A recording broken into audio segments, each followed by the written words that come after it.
Alright, Tesla fam, let's get straight to it. Today I'm going to show you how to change the display language in your Tesla to make your driving experience even better, guys. So first things first, you want to access the controls.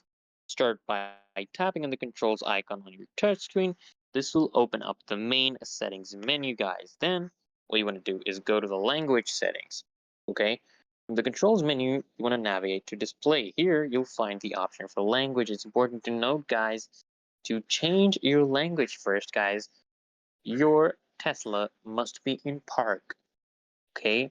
As well, this is because when you change your language, you'll experience a brief delay as your Tesla shuts down and restarts the touchscreen, guys. So, anyways, so what you want to do is from your controls icon, once you click that, you want to go to the language settings. From the controls menu, navigate to display. Here, you'll find the option for language. Then you just select your preferred language, okay? Just tap on the language option.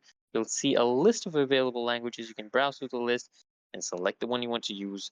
Then just confirm your selection. After choosing your preferred language, just confirm your selection.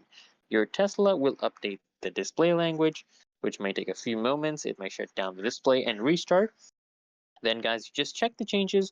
Once the language has been updated, browse through the menus to ensure everything is now in your selected language. And that's it. So go ahead, hit that link in the description to upgrade your ride even further.